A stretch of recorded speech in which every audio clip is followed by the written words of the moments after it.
The most important thing to prevail in Fortnite is probably winning more fights, and it is simpler than most people might expect it to be. You must use the essential tips that I share in this video to win more fights. These are some of the tips that pros such as Peterbot, Clicks, and Reet use to win way more fights consistently compared to the average Fortnite player. First of all, never attack a box with a direct approach. Don't just run up to the box and start pickaxing the wall. This is easily predictable by most players. Instead, learn how to set up your fights properly by diagonal box fighting. You may have heard of this term before, but listen, it's super important to hammer this point down to the base of your brain till this becomes second nature to you. Here is how you set up the diagonal box fights. Make two boxes to the left side of the enemy's box as such, and make sure all of these walls and cones are present to make sure you are not vulnerable. There are many different ways you can utilize this box fighting style, such as using a peanut butter edit and your spray weapons to apply pressure with the least risk to yourself. You could also have a wider edit to pickaxe the wall and reset this wall in case the enemy tries to attack. You could also be one floor higher and make it more awkward for your enemy to counter you. Make sure to not take the wall from the left side, as it puts you in a disadvantage and gives your enemy a free advantage. Another useful tip that helps tremendously in becoming a better fighter and winning more fights is to use baiting. You could use the pickaxe baiting technique. Players in Fortnite usually have three ways they take someone's wall, which is by using their pickaxe, their spray weapons, or even their shotgun. A reasonably good Fortnite player now knows how to counter these methods and makes this techniques less effective against them.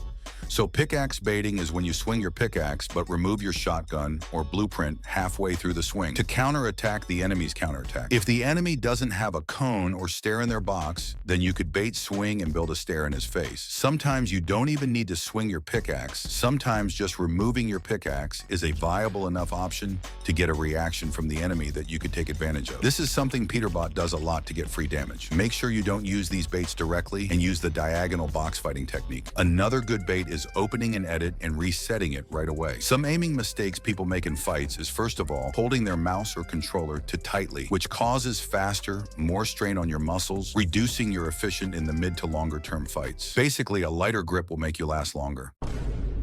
Another thing is that a lot of players know that crosshair placement is important, but make it a bit too important to the point where that's all they are focusing on. And this leads to them falsely tracking the enemy, which is an important factor in winning fights. A very underutilized thing is getting more damage from further distances, sneak up on players, or hide in cones to get some free damage, or kills to get an easy advantage. Another great way to improve your fighting is 1 versus 1s, sometimes even more than ranked games, as in ranked. A lot of players don't actually fight and avoid people better than them, but in 1 versus 1s, you could directly improve one thing at a time. But always make sure to 1 versus 1 players better than you, or at least equal than you. If you 1 versus 1 players with lower skill, it will just mean you will be winning all the time and never learning, which probably will just inflate your ego rather than help you improve. This video took quite a bit of time to make. If this video gave you any value, then you using code NHZ will be the best free way to help me out. And consider subscribing, please and thank you.